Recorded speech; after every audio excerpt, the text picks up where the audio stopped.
Hello, everybody. Welcome to Pastor Jerone TV. I'm your host, Pastor Jerome. So we have the Bill Gates. He's making his move. Microsoft, Bill Gates, one and the same. He's making his move with the mark of the beast. He's making his move. I put some stuff on my Facebook and here on YouTube concerning the mark. Bill Gates applied for a patent. And his patent that they awarded him was WO2020060606A1. I'm gonna say it again. WO2020060606A1. The WO, this is what I believe, represents world order. Of course, obviously, 2020 is the year. And the 060606, zero is not a number when it precedes another number. So it's just remove the zeros and you have 666. And then A1 represents America first. I believe that they want to begin the new world order in America first, because they got the rest of the world in there. They got the rest of the world. And so it's these Democrats, people. That's what I've been telling y'all. Bill Gates is a Democrat. Bill Gates is a Democrat. And it's these Democrats that have sold our rights over to China. It's the Democrat media that is supporting China, while President Donald Trump is fighting both a natural and a spiritual battle. Donald Trump is fighting both a natural and a spiritual battle for the freedom of America against these people with the one world order, against China, and against the mark of the beast. And that's why they hate him. And that's why they taught you to hate him. Because he is the last standing defense against these tyrants, against these Democrat tyrants. The Democrats are evil. They're the ones that's been pushing this same sex, this open border, one world order. That's right. That's right. Where is the church? Where is the church at? Huh? How come the church isn't trying to make sense of all of this stuff?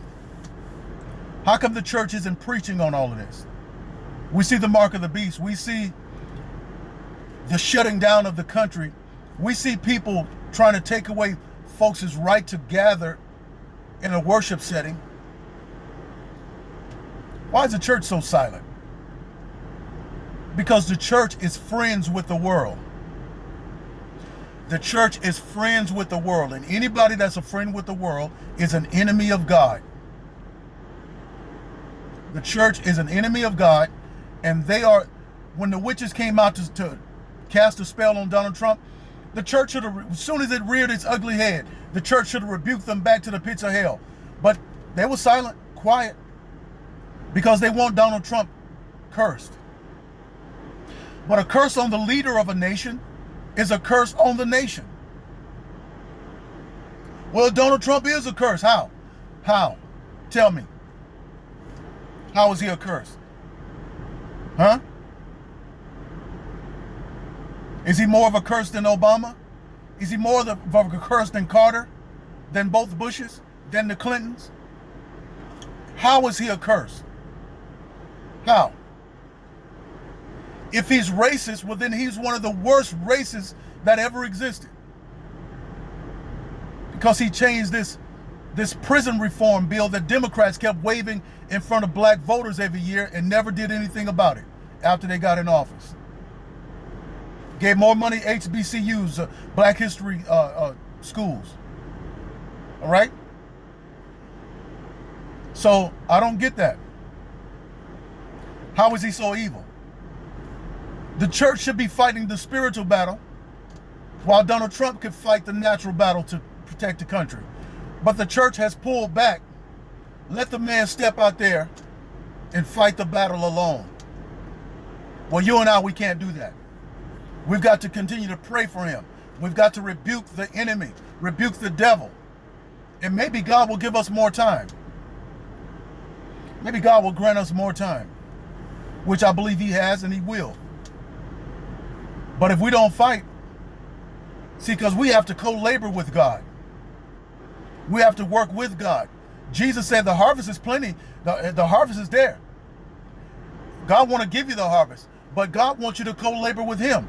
Pray to the Lord of the harvest that he will send forth laborers into the vineyard. That's how you co-labor with God.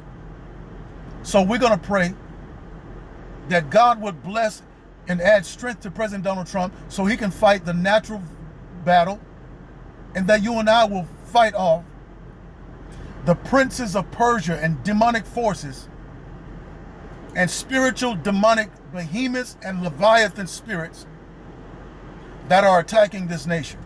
Because they're bringing it, folks. They're bringing it. They're bringing it. While the church get up there and preach messages on nothing. You just preaching messages on praise, your best praise, and do a praise break. That's not going to stop the mark from coming.